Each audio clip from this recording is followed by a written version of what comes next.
Apocalipse capítulo 2. Coloca para mim a arte da série, fazendo favor. Não o tema, a primeira. Isso. Apocalipse capítulo 2.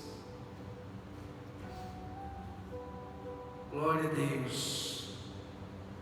Versículo 1. Irmãos,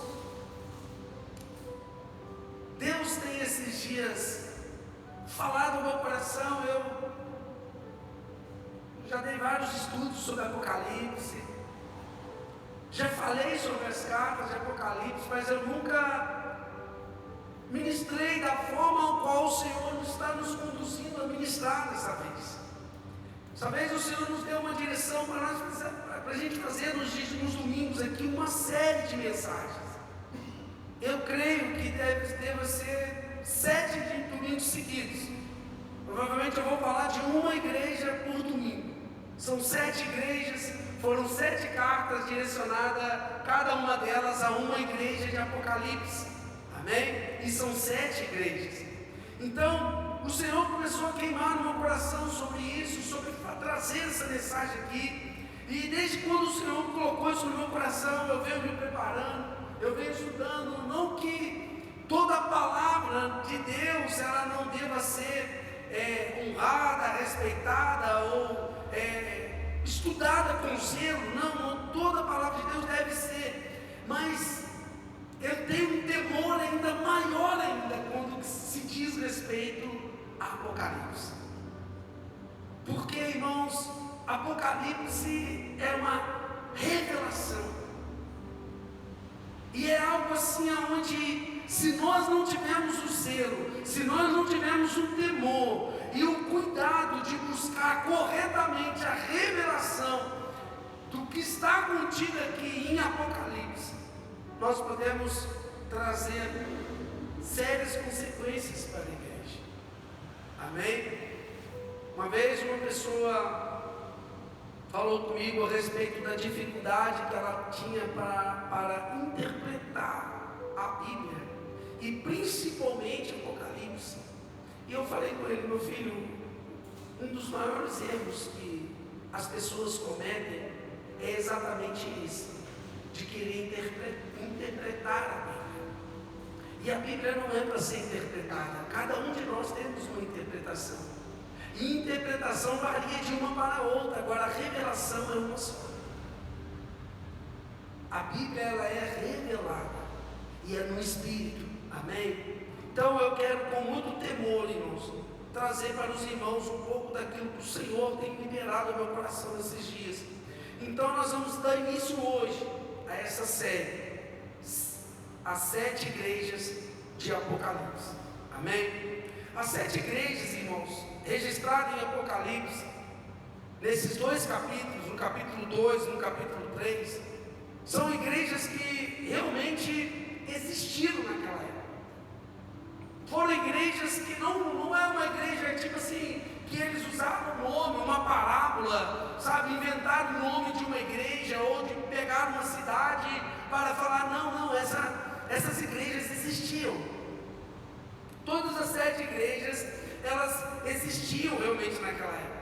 E as situações que as igrejas se encontravam também eram reais. Cada uma dessas igrejas estavam passando e vivendo um momento peculiar.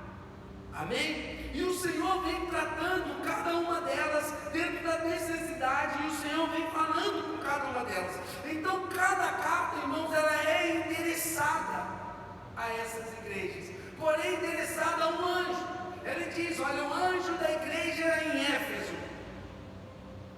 diz o Senhor. Qual é o anjo, irmãos? É um anjo. Isso é um anjo mesmo, é um querubim, é um ser celestial. Não. Esse anjo que a carta é endereçada, querido, é o líder, é o responsável daquela igreja. Amém? Nós podemos dizer nos dias de hoje, é o pastor, é o anjo da igreja, ao anjo da igreja, ao mensageiro da igreja. Então,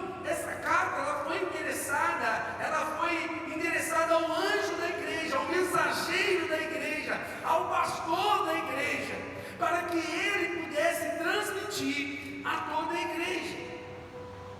Então, as 7 cartas, cada uma dessas cartas tem um estilo próprio. Amém? Em cada carta, nosso Senhor coloca algo que caracteriza a Ele mesmo, caracteriza a si mesmo. Ele se apresenta de formas diferentes para cada uma das igrejas. Por que Ele se apresenta de formas diferentes? Porque, irmãos, Deus, Ele é um só, mas Ele tem as suas multiformas de agir e operar. E como cada uma das igrejas tinha uma necessidade ou vivia em uma situação, o Senhor se manifestava de forma ao qual era necessário Ele se manifestar para aquela determinada igreja. Então, o Senhor se manifesta dessa forma, caracterizando a si mesmo, e que Ele diz, encaixa corretamente com o remédio para a condição de cada uma daquelas igrejas. Cristo amado, Ele valoriza tanto a igreja que Ele se dá a conhecer. Ele valoriza tanto a igreja dele, Ele valoriza tanto a igreja que Ele institui, como a palavra de Deus diz, a igreja de Cristo. Ele valoriza e ama tanto a igreja que Ele faz questão de se manifestar nela. A Bíblia, em todas as cartas, nós vamos ver que ele se manifesta na igreja. Nós vamos falar muito sobre isso na igreja agora em Éfeso. Nós vamos falar muito isso porque Ele se apresenta a igreja de Éfeso como aquele que anda em meio ao candeeiro. Ele está andando no meio da igreja.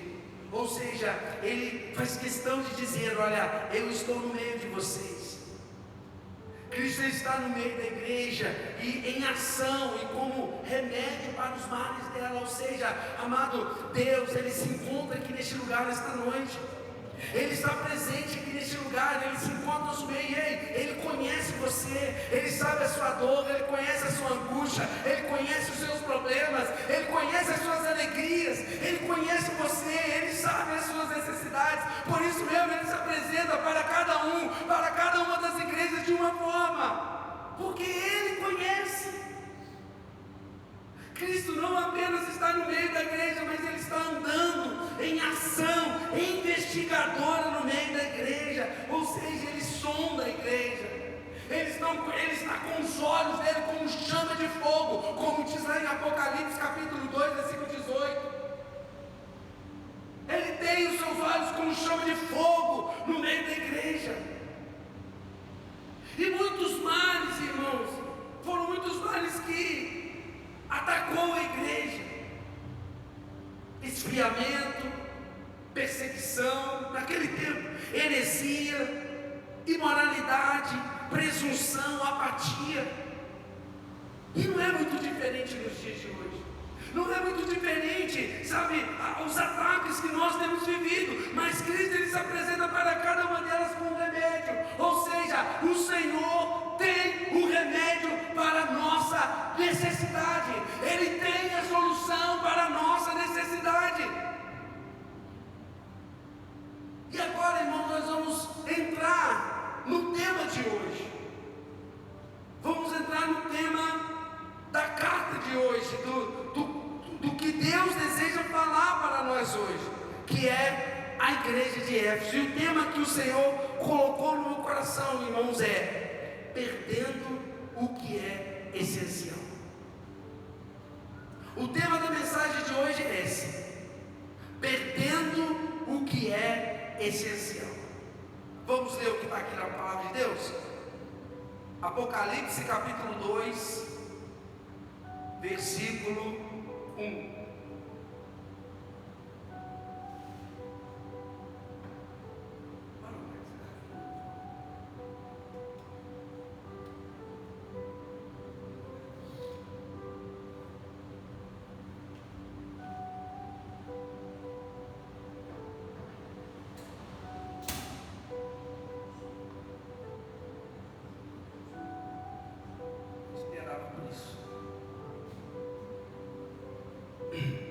Diz assim a palavra do Senhor, Apocalipse capítulo 2, versículo 1. Ao anjo da igreja em Éfeso, escreva: Eis que diz aquele que tem as 7 estrelas na mão direita e anda entre os 7 candeeiros de ouro. 2. Conheça as suas obras, o seu trabalho árduo, a sua perseverança. Sei que você não pode tolerar homens maus, que pôs à prova os que se dizem apóstolos, mas não são, e descobriu que eles eram impostores. Você tem perseverado e suportado o sofrimento por causa do meu nome, e não tem desfalecido. 4. Olha aí, até o versículo 3 do capítulo 2.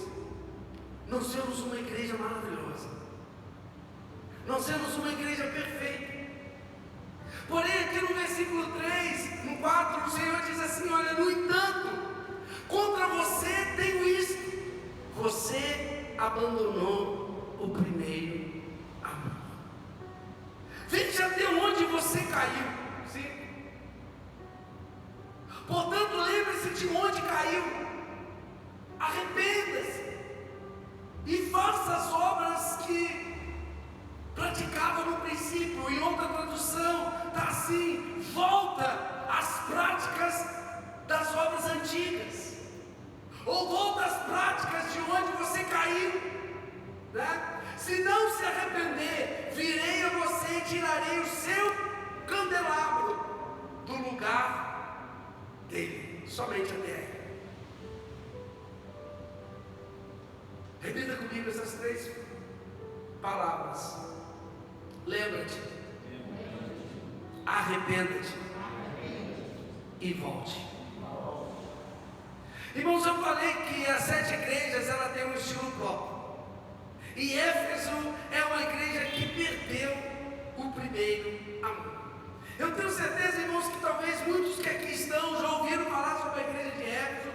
Muitos já ouviram falar sobre isso, sobre voltar ao primeiro amor. Amém? Mas eu quero nesta noite trazer para você um entendimento um pouco mais profundo. Amém? Hoje nós começamos o culto hoje 20 minutos mais tarde. Amém? E eu peço a você um pouquinho mais de paciência, que nós vamos ter que ir pelo menos até umas 9h15 para eu conseguir concluir a mensagem hoje. Amém? Em nome de Jesus. Então, irmão, sendo assim, o Senhor ele se revela a si mesmo como aquele que anda no meio dos 7 candeeiros de ouro. A igreja que tinha perdido o primeiro amor, a igreja que tinha se afastado do Senhor, ele se revela como aquele que anda no meio da igreja. Ou seja, a igreja tinha se afastado, mas ele se revela como aquele que está perto. Ele se revela como aquele que está no meio.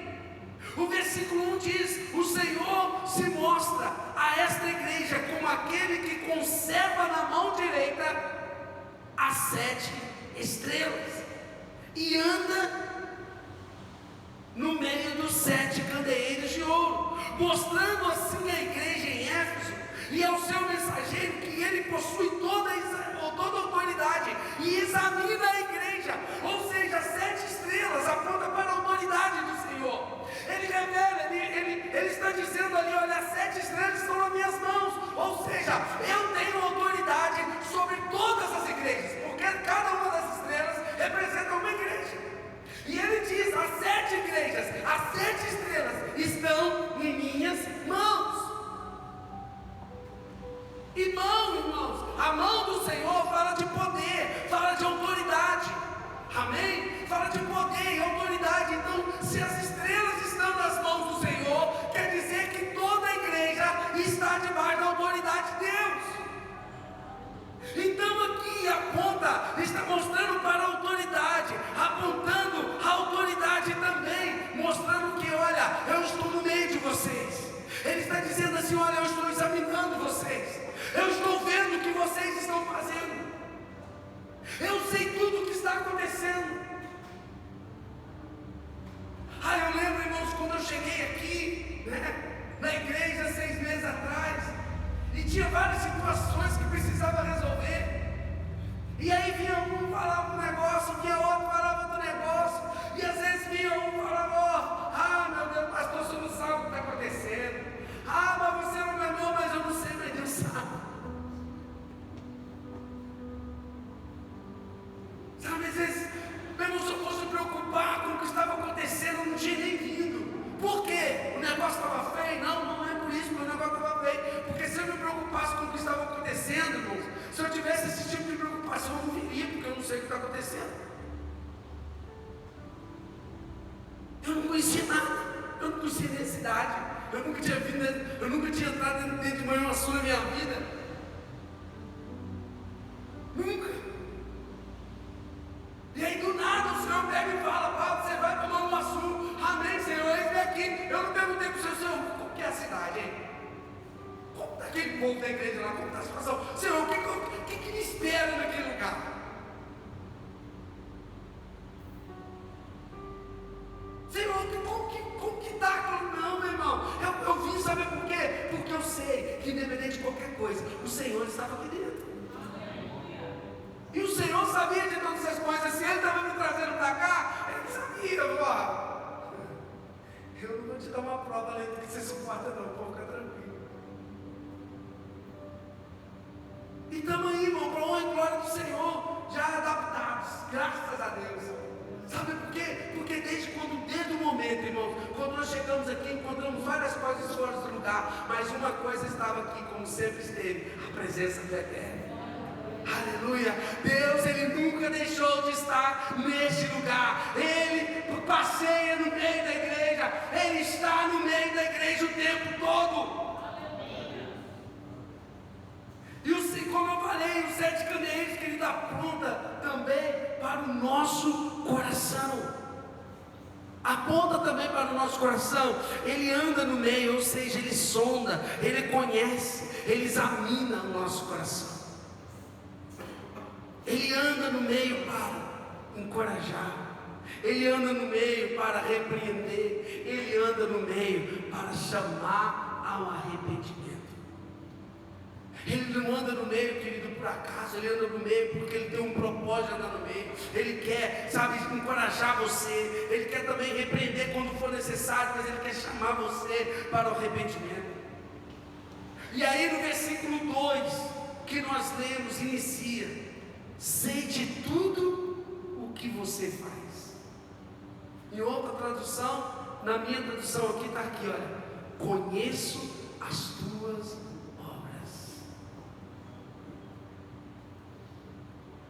Você não me conhece, mas Deus me conhece. Eu não te conheço, a primeira vez que eu estou te vendo hoje, irmão, mas o Senhor conhece você. O Senhor conhece o teu coração. Ele sonda cada um dos corações. Ah, mas o pastor não conhece fulano. Não, mas Deus conhece. Deus, Ele não se engana. O Senhor conhece a nossa conduta, se é boa ou má. Ele conhece a nossa conduta. Ele sabe o que nós estamos fazendo. O Senhor, Ele conhece a minha e a sua conduta. Deus faz todo o possível, sabe? Ele faz tudo o possível para olhar e ver o que é bom e elogiar. Mas quando Ele vê que tem algo também que precisa ser consertado, querido, na hora que Ele vê algo que precisa repreender, Ele repreende severamente. Mas não porque Ele é mau, mas porque Ele é justo. Falamos aqui isso no horário da oferta. Ele é justo, e a justiça de Deus faz com que Ele elogie, mas também faz com que Ele repreende. Por quê? Porque Ele quer nos levar para o caminho da salvação, da retidão.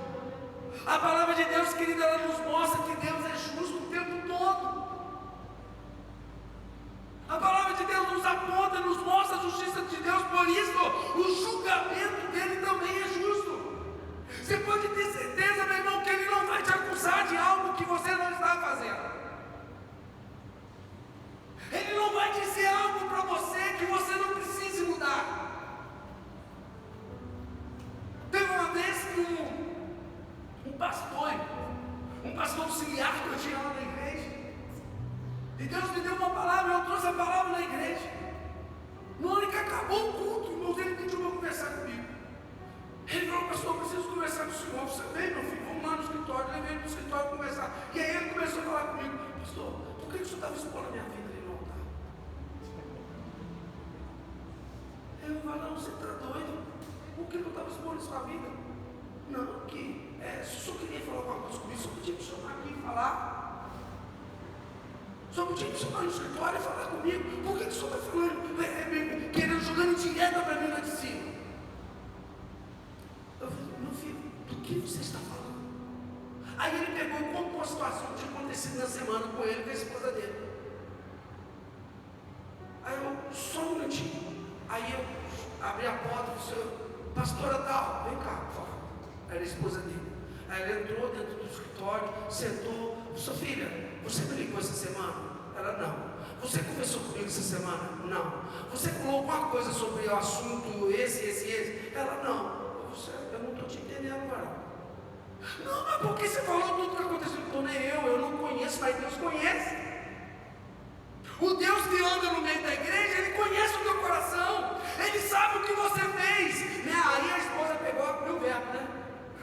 A esposa pegou, abriu o leque da revelação. Aí eu falei, pois é, eu não estava lá dentro da tua casa, mas Deus estava.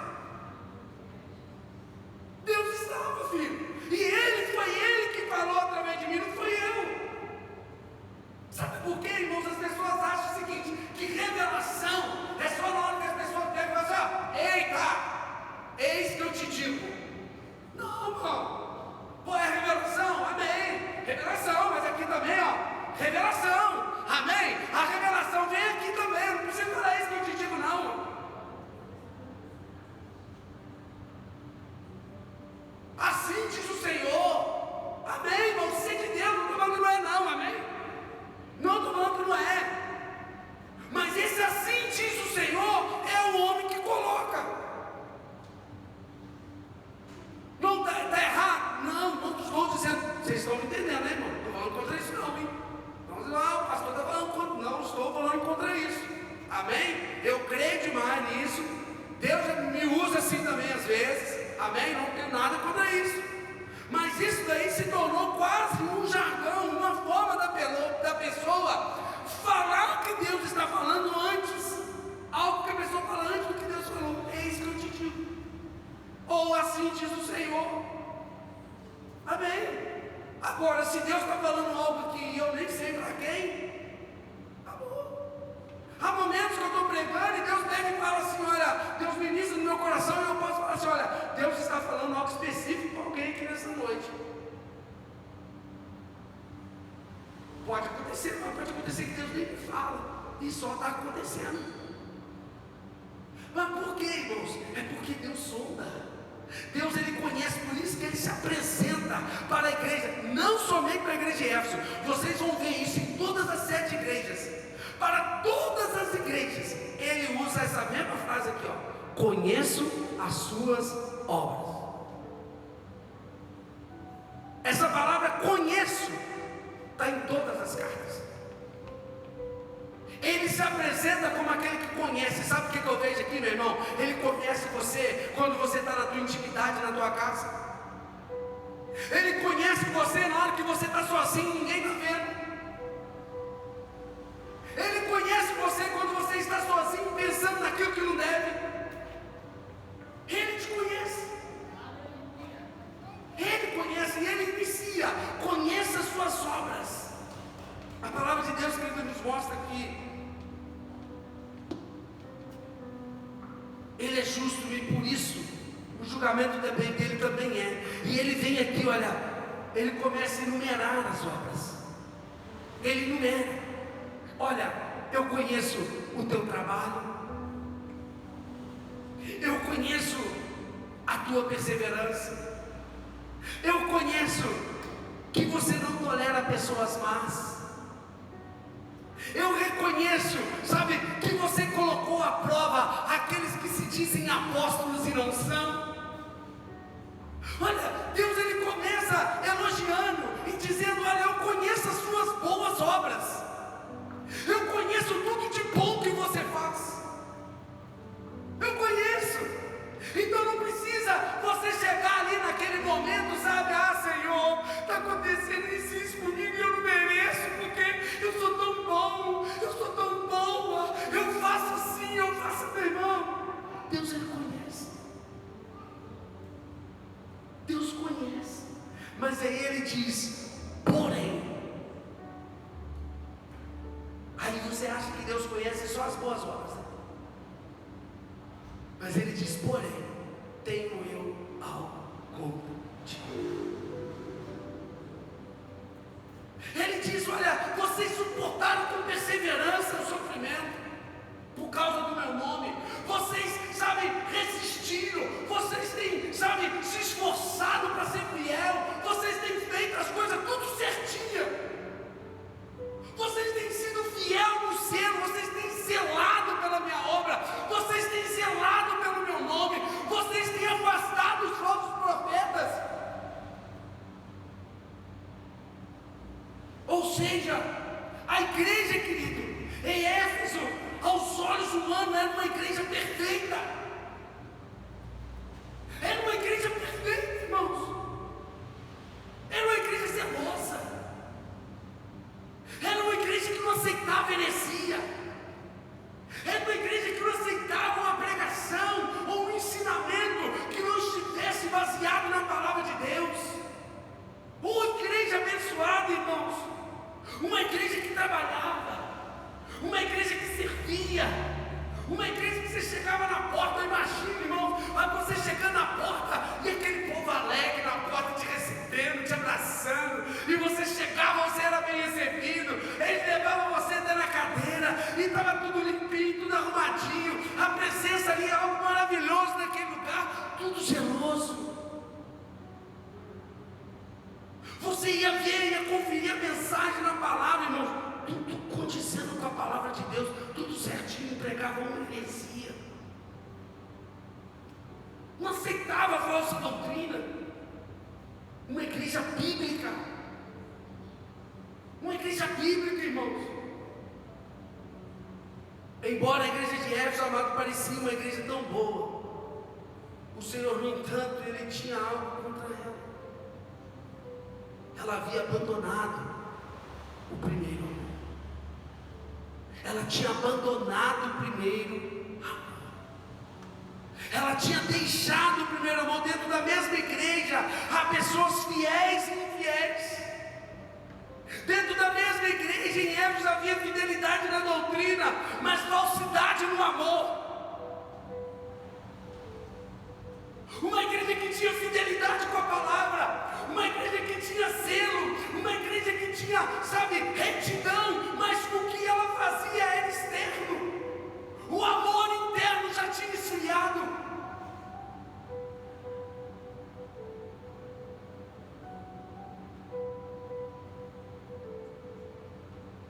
Eles eram ortodoxos no pensamento, mas hereges no coração.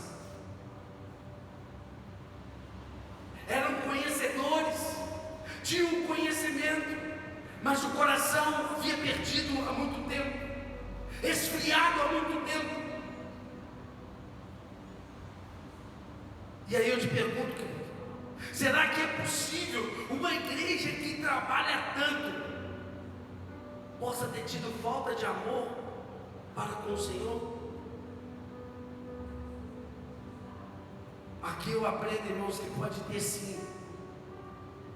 Pode ter sim, sabe por quê? Porque as pessoas, hoje em dia, infelizmente, estão repletas, sabe, de atividades exteriores. É possível eu ter prática exterior correta, estando com o meu interior sem amor. Por quê? Porque passa a ser algo mecânico. Você faz não pelo amor de Deus em você, mas você faz pela habilidade qual você acha que já tem. Ou seja, você se tornou funcional, você se tornou, sabe, profissional da fé. É aquele que sabe fazer, é aquele que tem habilidade para fazer, mas está sem o amor devido. Faz porque sabe, não faz porque ama.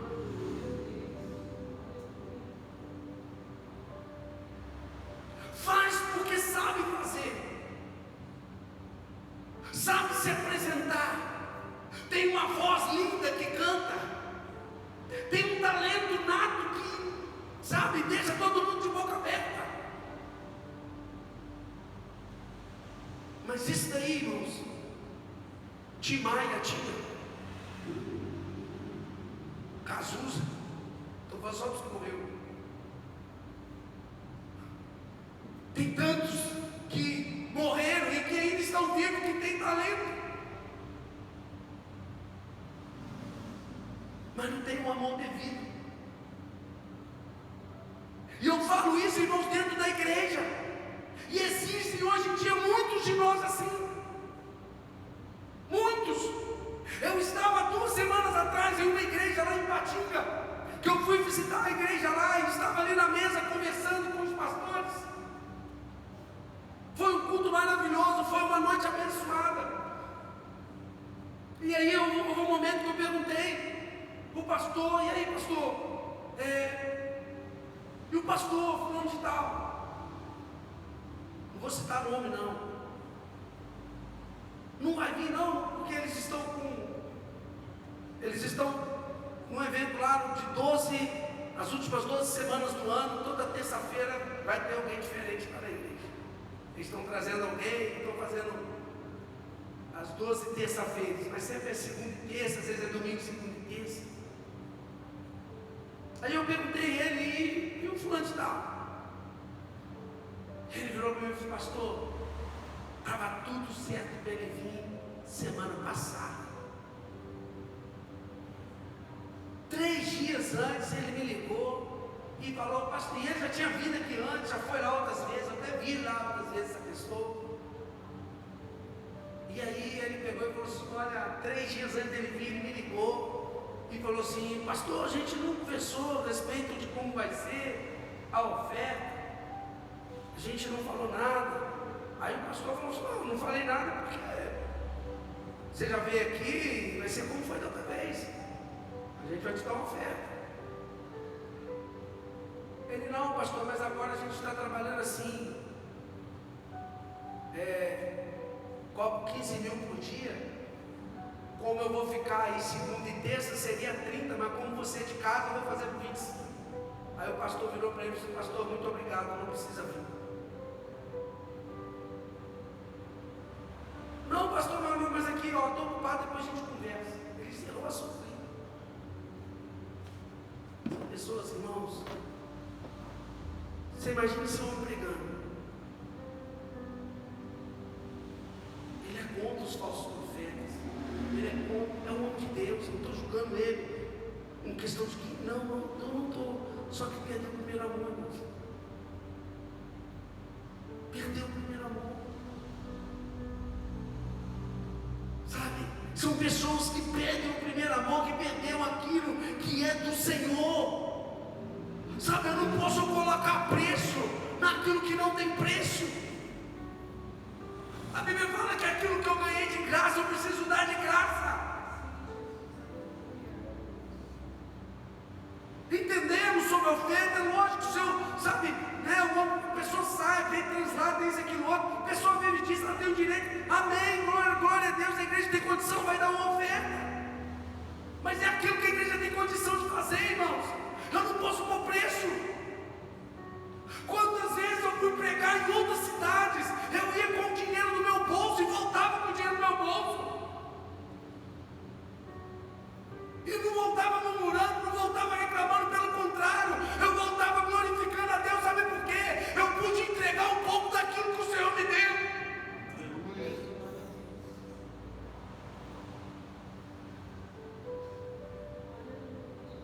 Precisamos entender o que é esse primeiro amor.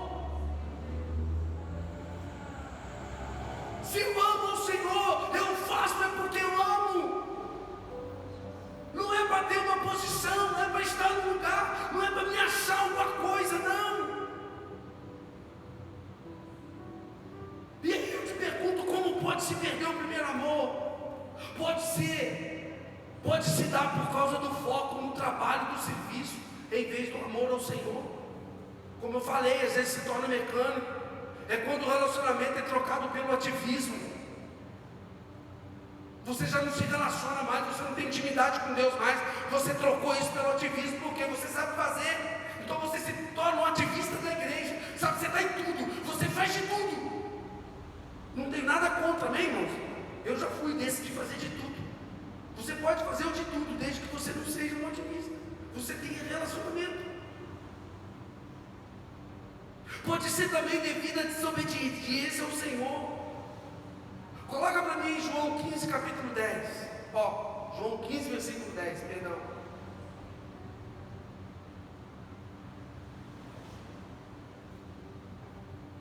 Se vocês obedecerem aos meus mandamentos, permanecerão no meu amor. Quem ama, obedece. Se vocês obedecerem os meus mandamentos, permanecerão no meu amor. Ah, Senhor, eu te amo.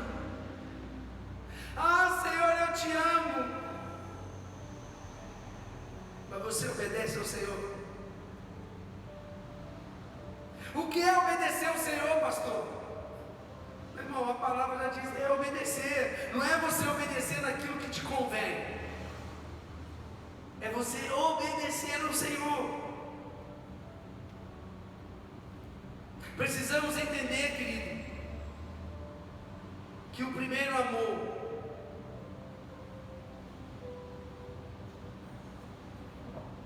não é a falta de doutrina. O primeiro amor não é a falta de conhecimento. O primeiro amor está no coração. Significa, a palavra primeiro significa principal, mais importante, amor de origem, ou seja, amor supremo. É a motivação correta. Meu amado, o que tem motivado você? Eu falei sobre isso há pouco tempo aqui. O que motiva você a servir o Senhor? O que motiva você a fazer a obra de Deus? É o pastor que é gente boa, a igreja que é aconchegante, é a igreja que te dá condições, né? Às vezes aquelas pessoas que quer estar numa igreja onde tem um bom som, onde tem uma cadeira, né, acolchoada, onde tem tudo ali, um ar-condicionado top. Irmãos, é bom ter isso? Em nome de Jesus nós vamos ter, amém? Glória a Deus. Nós vamos ter. Mas eu não preciso ter isso para amar ao Senhor. Amém? O que me motiva é a minha paixão por Ele, é o amor que eu tenho por Ele. O amor por Cristo é o centro, é a minha motivação, é o meu prazer supremo. Marcas do primeiro amor: fervor espontâneo, simplicidade, pureza na devoção, amor motivado por gratidão. Tudo isso, irmãos, são marcas do primeiro amor. São coisas puras, são coisas que vêm de dentro, não de fora. São coisas que vêm de dentro. Mas eu quero falar com você aqui nesta noite, para a gente caminhar para o final. Existe um caminho para a restauração. Existe um caminho apresentado pelo próprio Deus, que Deus apresentou para a igreja em Éfeso, que é: lembra-te, arrependa-te e volta. Primeiro, lembra-te. O que quer dizer o lembra-te? Lembra-te de onde caíste. Isso significa que deve haver uma investigação da causa. Existe uma razão pelo retrocesso. Existe um motivo por você ter caído. E ele diz: lembra-te onde você caiu. A restauração, meu amado, só é possível quando a causa é descoberta. Não adianta você querer restaurar algo, não adianta você querer causar uma restauração na tua vida sem você entender, sem você ir direto na causa. O que te fez cair? Lembra-te. Talvez você pode perguntar assim: pastor, o que eu tenho que me lembrar? Lembrar quem é o Senhor. Lembrar onde Deus te encontrou.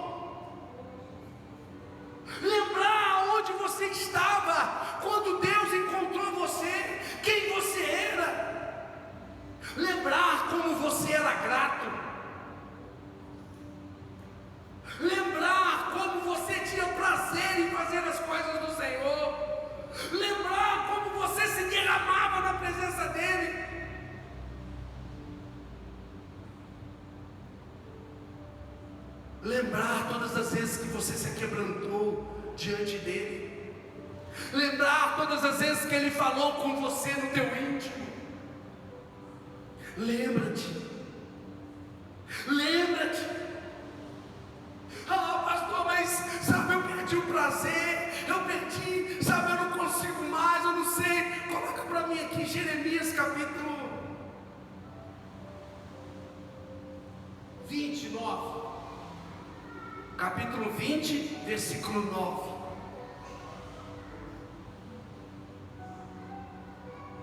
Jeremias 29. É isso mesmo. Olha Jeremias, irmãos. Eu amo Jeremias. Eu aconselho, estudem o livro de Jeremias. Esse cara, ele era apaixonado pelo Senhor. Jeremias, ele tinha algo, muitos chamam ele do profeta chorão, né? Mas ele era sentimental mesmo, ele era aquele cara derramado, sabe?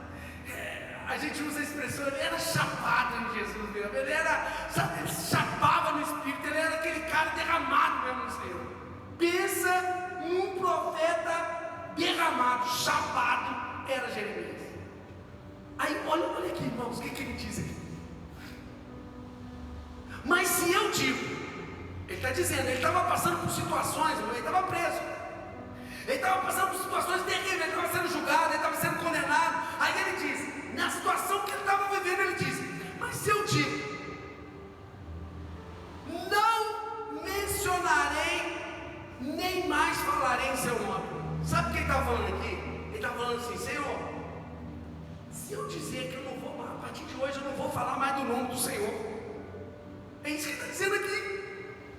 Porque as pessoas não estavam acreditando nele. Porque as profecias que ele liberava para o povo era tudo contra o povo. E o povo não queria ouvir. Sabe? Aqui a gente estava falando ali. O povo não queria ouvir o que o Senhor estava falando. Porque a profecia que ele liberava era tudo contra o povo. E aí ele vira para o Senhor, mas e se eu digo? Não mencionarei, nem mais falarei no seu nome. Ou seja, Senhor, eu não vou profetizar mais. Senhor, se eu dizer, olha, eu não vou profetizar. Senhor, eu não vou mais dizer o eis que eu te digo. Senhor, eu não vou falar mais assim, diz o Senhor. Senhor, eu não vou mais ser boca do Senhor. E se eu disser isso?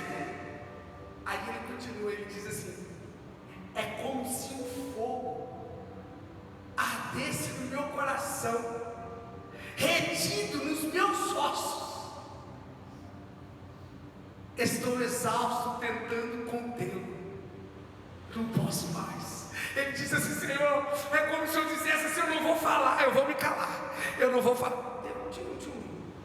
Acho que tinha um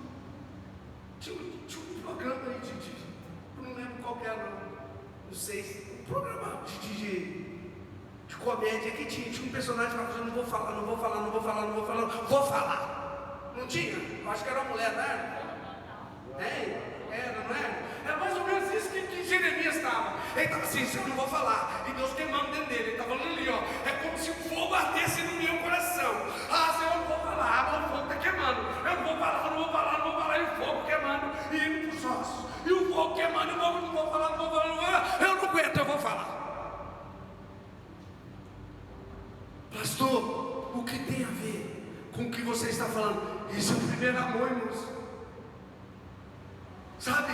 Isso é o primeiro amor, a pessoa que está cheia de Deus, a pessoa que tem um fogo de Deus dentro dela, a pessoa que tem um amor de Deus, mesmo quando ela não quer falar, mesmo que ela fala, Senhor, eu não vou fazer mais, porque o povo não merece, eu não vou falar mais porque o povo é ingrato, eu não vou falar mais porque o povo não está acreditando em mim, mas Deus está ali, queimando dentro dele. Por mais que ele tente, o fogo não para de arder, e ele vai falar, ele diz, olha, eu não posso conter mais,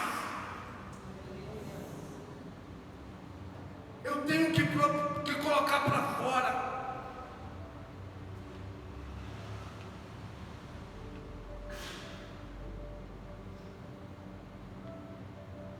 Pastor, o que isso tem a ver com lembra-te? Lembra-te aonde esse fogo parou de queimar dentro de você. Lembra-te. Lembra-te aonde esse fogo parou de queimar. Ou seja, não basta saber o que é preciso. Não basta saber que é preciso arrepender-se. Precisa se perguntar assim: para onde eu tenho que retornar? Lembra onde você caiu. Entenda uma coisa, querido. Não está sendo dito, lembra-te em que situação caiu. Lembra aonde caiu. Não é a situação, ou seja, não é o pecado.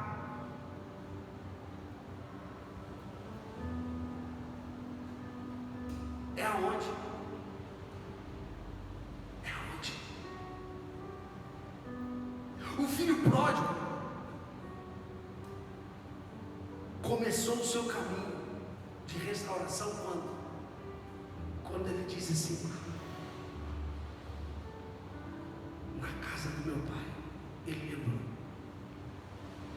Quando ele lembrou da casa do pai dele, a primeira coisa que ele fez foi lembrar da casa do pai. Ele não lembrou do que ele fez. É isso que eu estou dizendo. É isso que o Senhor ministrou no meu coração. Não é você lembrar do teu erro. Ele não lembrou, poxa, eu peguei o dinheiro do meu pai, peguei a herança, peguei tudo dele, gastei dinheiro tudo, prostituta, gastei dinheiro com coisa errada. Não. Ele lembrou da casa do pai dele. Ele lembrou de onde ele saiu. Porque a queda dele não foi quando ele pegou a herança, foi quando ele saiu da casa. A gente peca, querido, não é nos erros que cometemos, é se afastar da presença dele. A queda do homem não é no pecado, a queda do homem é no afastar da presença. Segunda coisa, o segundo processo de restauração: arrepende-te. Arrependimento não é emoção, é decisão, é atitude. Não é sobre chorar, e sim sobre decidir.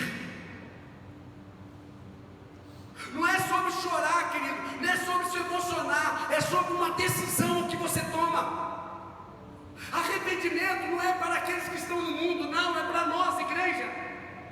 É todo momento que você erra, todo momento que você peca, você precisa se arrepender. Arrependimento, irmãos, não é você se emocionar, se você se sentir, não, é você tomar uma decisão. É você dizer: eu errei, eu pequei, eu não devia ter feito isso, então eu vou voltar, eu vou fazer algo diferente, eu vou mudar na minha rota. O que não é arrependimento, pastor? Remorso. Remorso não é arrependimento. O que é remorso? Remorso é você sentir tristeza pelo erro. Remorso é isso. Quando você sente remorso, você sente tristeza pelo erro, pelos resultados, pelo fracasso, pela culpa. Aí você sente remorso, aí você chora, você fica triste. Agora, o que é arrependimento? Arrependimento é metanoia. Arrependimento é metanoia, é mudança. Metanoia é isso, é mudança de mente, mudança de propósito, mudança de direção de vida. Arrependimento é isso. Arrependimento, eu estou indo nesse caminho, eu me arrependo, eu viro, eu volto. Isso é arrependimento. Agora, remorso, eu continuo continuo no meu caminho. Eu podia ter feito isso e continuo andando na mesma direção. Isso é remorso. Não é sobre remorso, querido, é sobre arrependimento. No remorso a pessoa chora, no arrependimento a pessoa muda.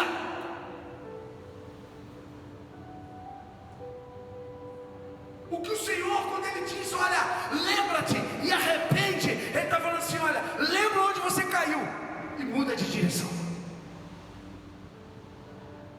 Lembra e muda. Vira uma pessoa que está ao teu lado e diga, lembra e muda. Terceira coisa, volta à prática das primeiras obras.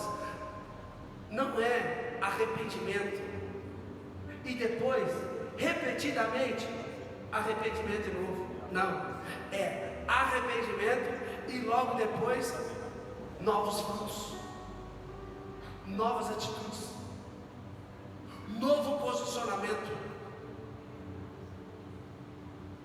É isso. Não é voltar ao passado,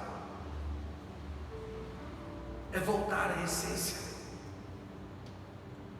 É voltar o que você perdeu, voltar para o essencial, buscar primeiro a presença e não o ministério. Voltar para onde? Orar de forma simples, voltar para o secreto, sabe, voltar a falar de Jesus com naturalidade, voltar a fazer o que você fazia com amor, não por obrigação. Amar a palavra de Deus, obedecer prontamente, amar o teu próximo, amar a igreja. Eu quero terminar, irmãos, mas eu vou ter que vir aqui para terminar em Lucas 15. Coloca para mim, vai ser mais rápido. 10 minutos eu termino.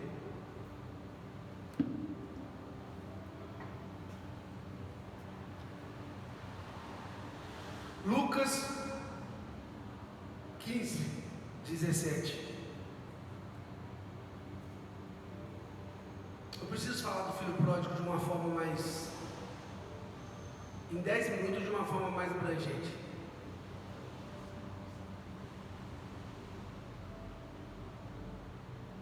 Ele seguiu, queridos, 3 passos, caindo em si. Olha aqui. O filho pródigo, ele seguiu esses 3 passos que o Senhor orientou a igreja em Éfeso.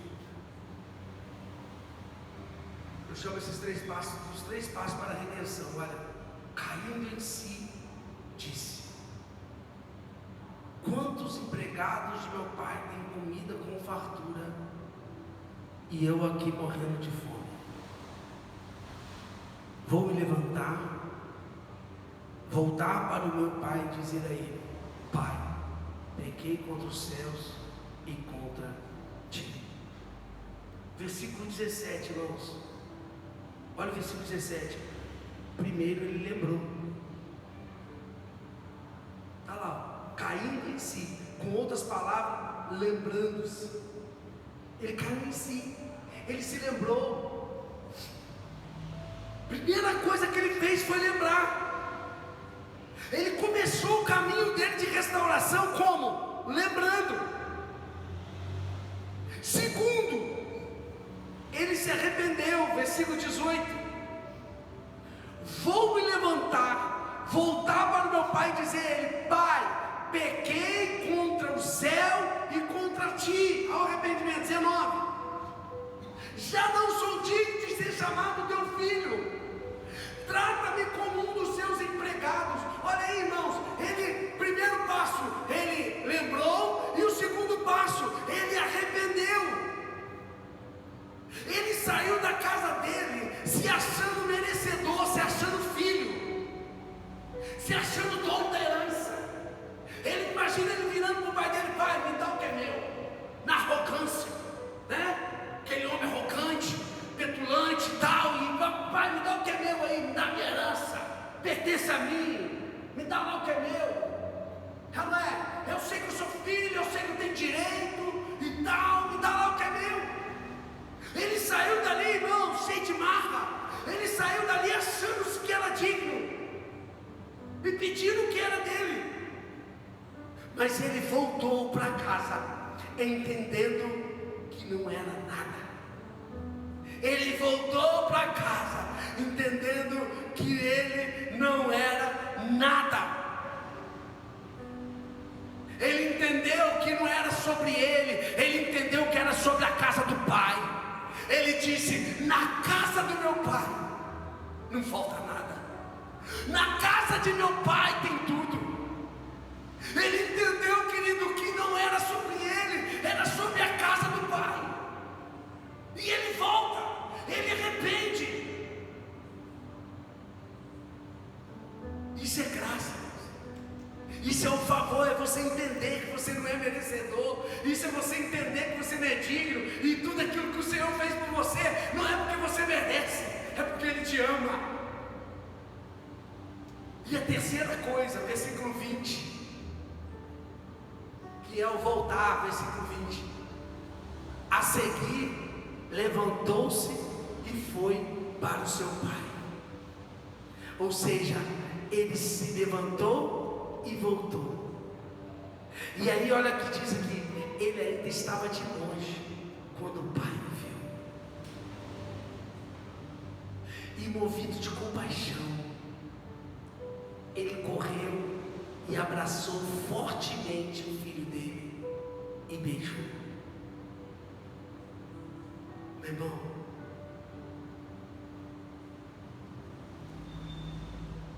coloca o 21, só para me falar o que Deus está queimando no meu coração aqui. O filho lhe disse, olha só, quando o filho encontrou com o pai, olha o que o filho disse: pai, ele estava arrependido, sim ou não? Pequei contra os céus e contra ti, não sou mais digno de ser chamado teu filho. Não sou. 21, 22. Contudo, olha o que o pai fez. Meu irmão, olha só, olha a cena. O cara saiu de casa se achando tal, o merecedor e o dono de tudo. Ele volta para casa arrependido. Ele lembra de onde ele caiu, ele lembra de onde ele estava, ele arrepende, volta, e quando ele volta ele diz: pai, eu não sou digno mais de ser chamado teu filho, me trate a partir de hoje como um dos teus empregados. O pai discutiu com ele, o pai falou dos erros dele. Não, o que o pai fez? O pai disse aos servos: depressa, tragam a melhor roupa. Não, essa tradução aqui não está legal.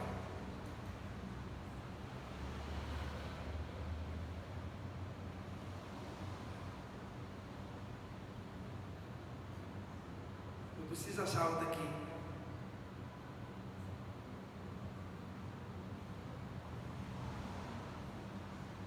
Vou pegar a minha tradução, calma aí, moço. Essa tradução aí tá fraca. Vocês entenderem 15, 22.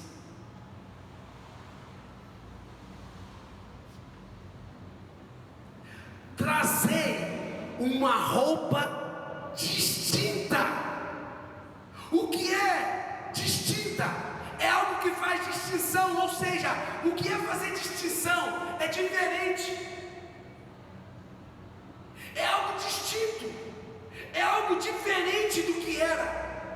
Ele pediu: não me trate como filho, mas eu não sou digno mais de ser tratado como filho. Eu me trate como um dos seus empregados. O pai não falou nada, só disse: olha, traga depressa para mim uma roupa distinta, ou seja, diferente da de vocês, servos.